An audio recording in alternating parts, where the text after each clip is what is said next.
was 18 the first time I tried alcohol. I had smoked a little bit of weed before that out of my dad's stash. My dad was or is an addict. Um, I had tried some of his weed before. Did not like the way it made me feel. I had drank once when I was 18. Turned around when I was 21. Got drunk and never picked up a drink after that because I did not like the way it made me feel. I did not like throwing up or getting sick. So the only thing I really got involved in was methamphetamines, and it was it's a hard addiction to kick, especially when you have other addictions in other areas like self-harm, especially when it comes to using a needle or something like that. It's self-harming, so it's you just want to feel. Growing up in an addictive home, my mom has lupus and all, and my brothers were older than me. My oldest brother got married at 16 and moved out. I'm 5 and 7 years younger than them, so my other brother was off in his own world, and I was dealing with a lot of the brunt of mom and dad fighting, um, his drinking, and everything else, and I just wanted an escape. And like I said, the more of an addiction wasn't to a chemical then, it was to guys searching. I'm searching, and that's how I met my first husband, and I got pregnant at age 19, and had my beautiful son, and married because of that, and it just led to a bad marriage after a bad marriage after a bad marriage. I think I was addicted to marriage, but I finally just reached the point when I was 28 and going through my second divorce and feeling like, okay, I'm just not good enough for anybody. I'm not good enough for my dad. I'm not good enough for any guy. And so I just wanted something just to make it where I could just feel good about myself or feel accepted or feel wanted. And my friends were always off in this room doing something that I wasn't else included in. So I wanted to be included. And I got so addicted to that and so addicted to feeling like I was somebody, and rather than nobody. And I was so angry with God. I just felt like, like, God, why have I gone through all this stuff my whole life?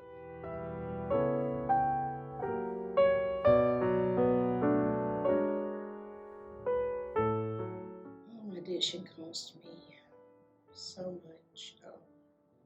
much time.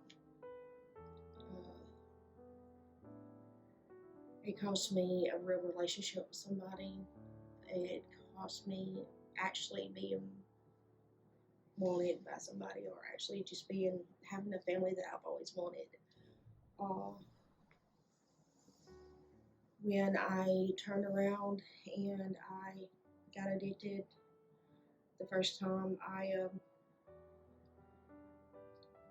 again, I was going through a divorce, and then I met somebody else that got me off of it, which led me into, I got pregnant, and led me into a relationship with somebody that was truly not the person I thought they were, even though they seemed like the world to me. And it was pregnancy and a baby, and then I got pregnant with twins and lost one of them, which hurt. And then got pregnant again and almost lost my life. And we ended up leaving the state of Alabama, which was something I never wanted to do. But it was what he wanted, and I was following my husband. And we left behind Ethan, my oldest child. He promised me that we'd get him out there, and things happened, and that never happened. And I lost time with him. He was 13 when I left, and he's 19 now. I haven't been back in Alabama just a little bit over a year. So I lost those years with him that he needed.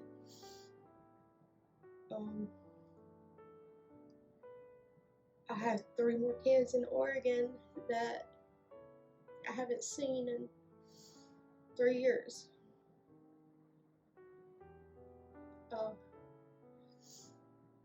And I don't even know how they're doing, so that's a loss, and it's just, I miss them so much, but I know God can do something. He's done so much. But yeah, it cost me time. I didn't get to see my grandmother before she passed away. And me and her was so close. She raised me all the time that my mom couldn't, and I lost time with my mother and my aunt that just passed away. I had not seen her in over 6 years and never saw her before she passed away. So yeah, I lost a lot of time, and I lost a lot of, just self dignity. I feel like, it's just it cost me more.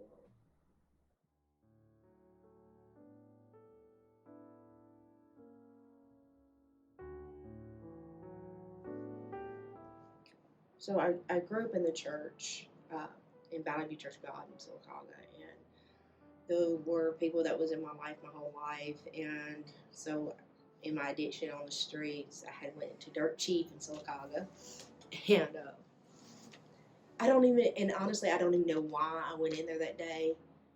I just was walking around aimlessly and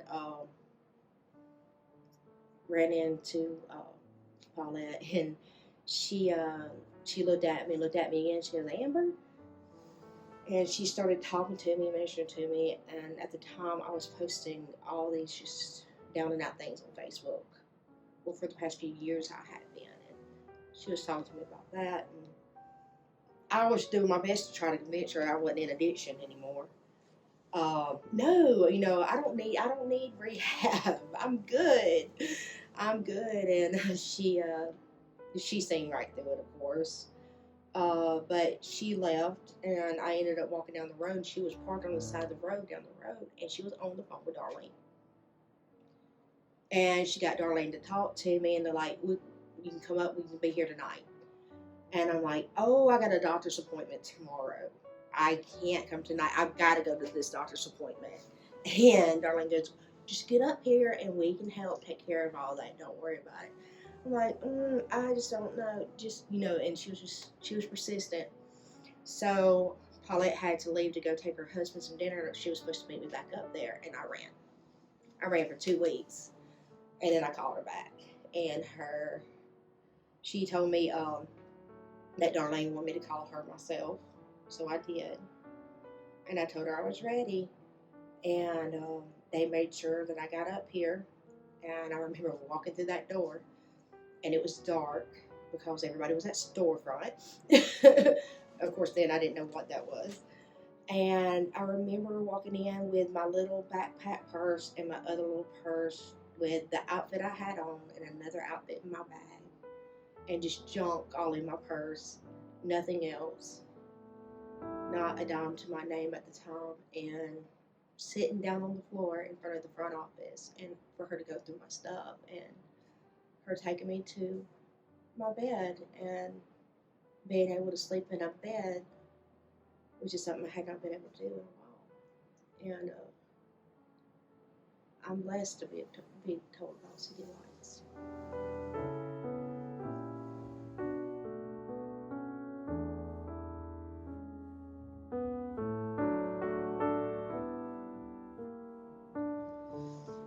City Lights is so different. It's hugely different. One is being faith-based. It just ends up in capturing you, even though you fight it and you resist it at first. And it's a family here. You do. You feel like, I've got a mom and 3 aunts that stay on me all the time and hold me accountable and love me and pick me up when I'm broken and care about me. And that means a lot to somebody that feels like that nobody cares, and that restores your faith. You watch them worship. They lead by example. That's all there is to it. This place is my home. Everybody is my family. And City of Lights and the people behind City of Lights and God behind City of Lights has brought me from living in the gutter to I'm assistant director in the daycare. I work as a lead teacher in the daycare. I help minister to other women just like me. And if you would have told me a year ago that I would have been doing that, I would say you're crazy. No way. I couldn't even look at a cartoon movie or anything to do with kids. And they have brought me from wallowing in my self-pity to being able to praise and raise. And it's just amazing what they've done. And I know they've done it with God, but for them to allow God to use them that way, it means the world to me. Christy scares me. She does, but in a good way. But she terrifies me. I mean, it's not her. She's so confident in herself, and such a woman to look up to, that you feel like that maybe you can't ever reach that, but you can, because she was just there, because she tells us over and over again she was just there. Darlene, see, I would have said that about Darlene when I first got here, because she scared me, but she doesn't anymore. Not as bad, in different ways. But Darlene, I don't know. It's just she looks at you and she gets that disappointed mama look, and it breaks your heart. She looks at you and she smiles, and her and Christy both, and they're proud of you. That just makes your world just a better place. Christina, for me, was the one that helped keep me grounded in several areas, and helped keep me from, just allowing people to walk all over me and stuff. She's taught me so much and pointed out so many things. As the director in the daycare over me, she's, showed me how to be a leader, and she's told me to get a backbone, Amber, and she's encouraged me and walked me through so much. And she's the peacekeeper, and secretly she's our favorite. Just saying. No, we love them all the same. And Audrey, we love you. We all love you so much, and you work so hard. You do. The art class is amazing, but you're like a sister. You listen to us when we need to be heard, and I know we drive you so crazy sometimes too. But you do work hard, and you do show that you care, and that's the biggest thing. Nobody here is too busy to care. And I think that's what makes City of Lights City of Lights. really do. And that's one reason I really love this place. And I call it my home. And when I get another home, it's still gonna be my home away from home, no matter what. Because y'all have loved us sober. And y'all loved us at our lowest lows. So, and one other person would be Larissa. She was my first teacher. She loved on me, and she taught me that I need to not lean on people, but on God. And that has helped me so much, because if you ever seen a definition for a people pleaser, there I was. And it's an everyday battle. And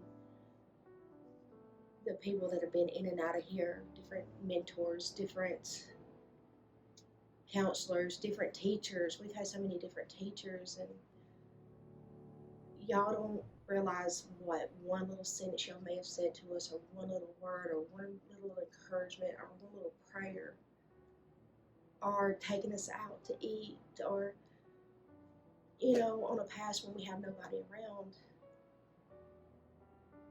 that y'all done that's changed so many lives and kept girls here. I know there's several people that's come in and out that said something to me that has kept me from walking out that door. And I thank God for them, and I thank them for allowing God to work through them.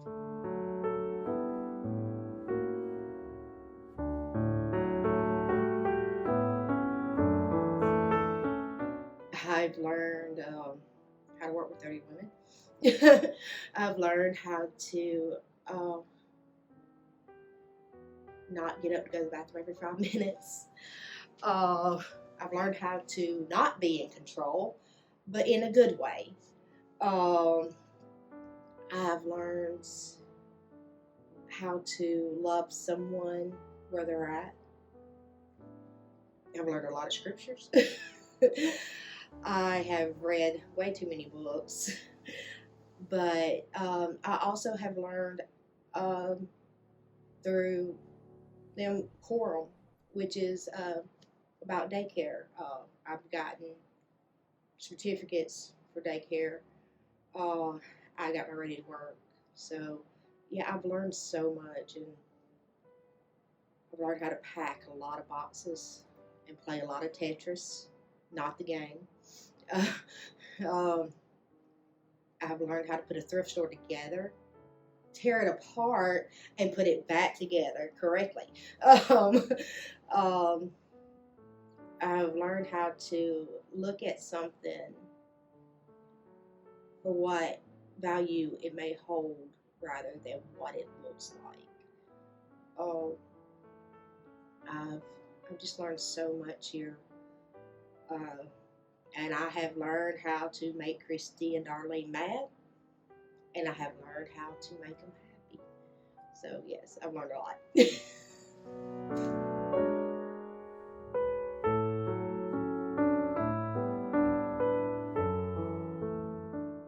Oh, it's an active relationship. It's not, hey, God, I need you, or hey, God, you still up there ready to listen to me?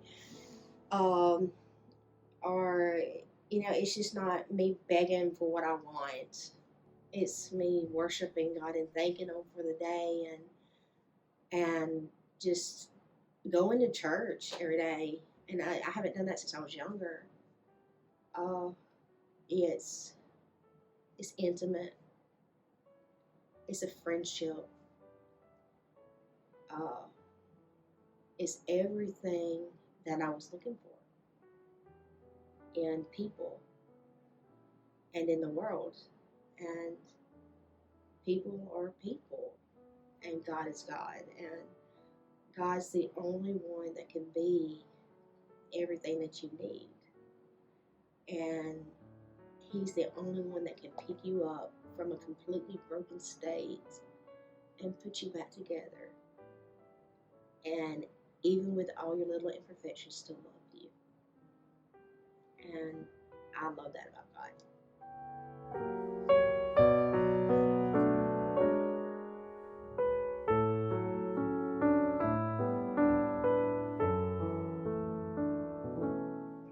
It may seem a little scary. It may be a little crazy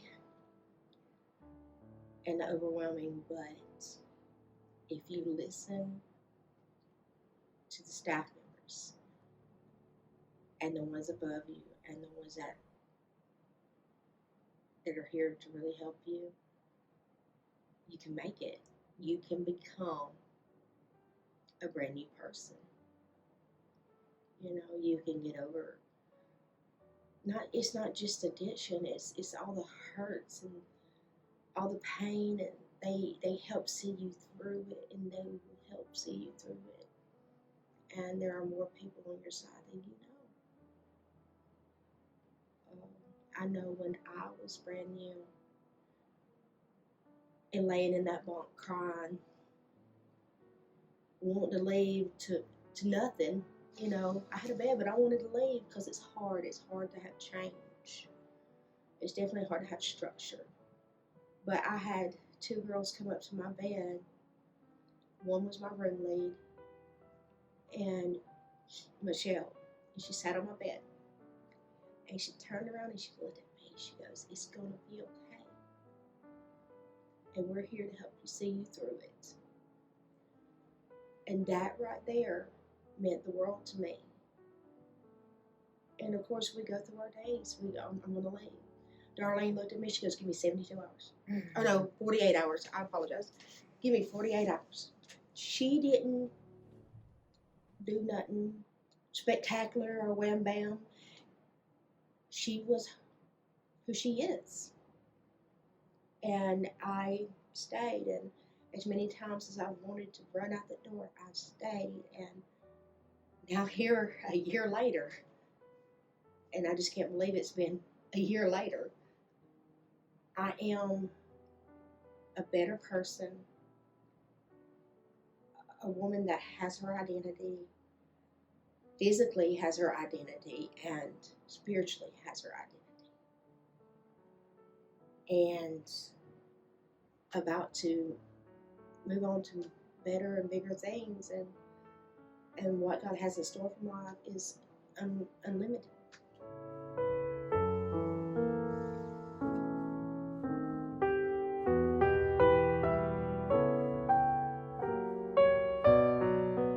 That's always been the scary thought, what's your future?